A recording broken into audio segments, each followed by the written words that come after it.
Life is full of contradictions, and I feel it is no different when you're a martial arts student trying to get instruction from your teacher, your coach, whatever. Some people will tell you, oh, this stance is way too wide. Some people will say, no, you need to be even more narrow than that. And then you see guys like Inoue who are out in almost a split stance, like double easy the width of his shoulders sometimes when he's throwing punches. Which is right and which is wrong? We're gonna talk about stance length today.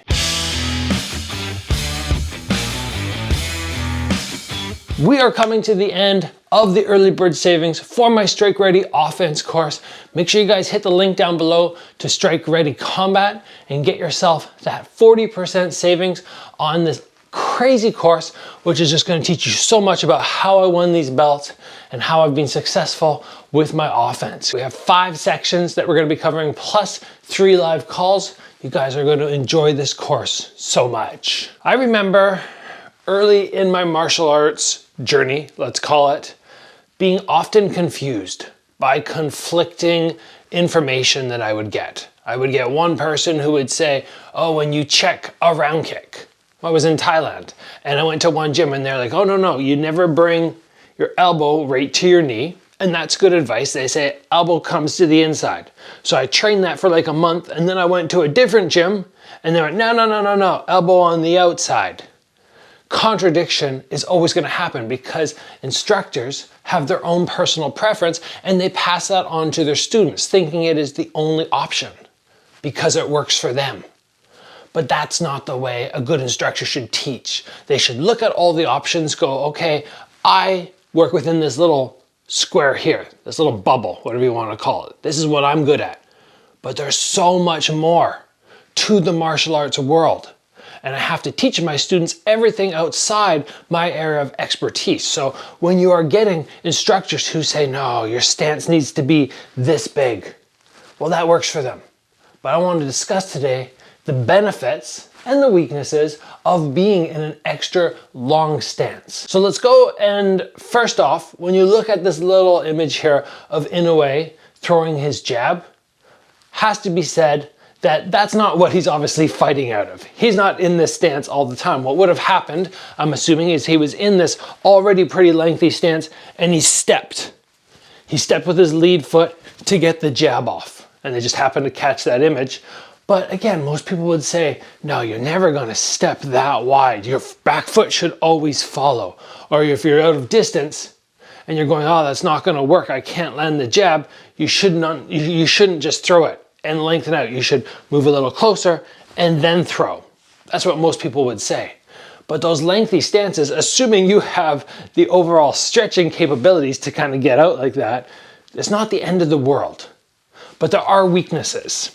And first off, if there's any kicks involved, obviously you are a sitting duck in terms of getting that leg eaten up. Like as soon as I see somebody in a stance like this, I'm going to be going after it because I know checking wise, they can't lift and elevate. They can't go to that, let's call it flamingo stance, where they can sit there for a moment. It's not a requirement, but it's helpful to not be going and then falling back down because your weight is so spread out between the 2 legs. Another additional reason that you will not see people generally fight from here is movement is a little bit slower. It's a little bit harder to get that forward and backwards motion happening really quick. Whereas from here, it's so much easier. But out here, whew. But again, you don't see Inoue going into that for an extended period of time. It's just a moment. He's hitting and he's getting back. But another weakness is staying in that lengthy stance and trying to throw your combo. So you can stick and get out. You can do the same on a cross, but once you start trying to go into multiple shots, it's gonna be difficult. You're not gonna get that same power, that same sort of speed and leverage, which you can from a slightly smaller stance. But the strengths of these are, number one, you can close distance when people don't think you're going to be able to close distance. Maybe they're expecting from here that you're going to have to actually spring forward with both feet, which is honestly slower than that. That's going to be a quicker thing. Your back foot doesn't have to follow. You can surprise people when you're able to shift in your stances. And it's not something that I utilize a whole lot in my own game, but I see others do it. And I recognize, ooh, It's dangerous when people can actually do it correctly. In addition, a wider stance in general makes slipping so much easier. When I'm here and I'm upright and I try to start engaging in deep movement to really get my head off that center line, it's very difficult for me. But once I start getting to this position, getting that movement and dropping down is so much easier. My squat is so much easier to do from here as opposed to here. We're getting way down to this point. It's so deep.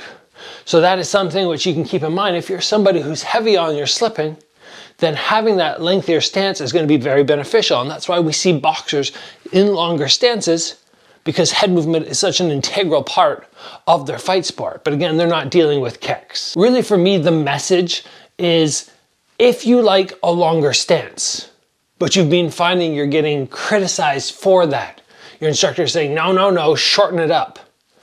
I don't like those instructions. I think if you have success from a stance that's a little bit longer, even if it's Muay Thai, and I get this all the time in my Zoom privates, people say, oh, my instructor says this is too wide and he wants me more narrow. And I go, well, let's take a second and let's talk about it.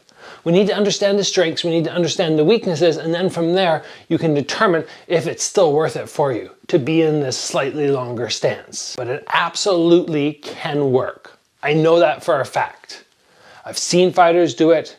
It's just a matter of you understand exactly how to execute and not be taken advantage of because you are in a stance where you're a little more compromised for low kicks, let's say. That's one example. So before we call it, I just want to remind everybody that yes, you can play around with these longer stances. In particular, if you're looking to drill this a little bit, I would say just lengthen out your stance a little more, right? You just go from there to there and now start playing around with just stepping with 1 foot to create range.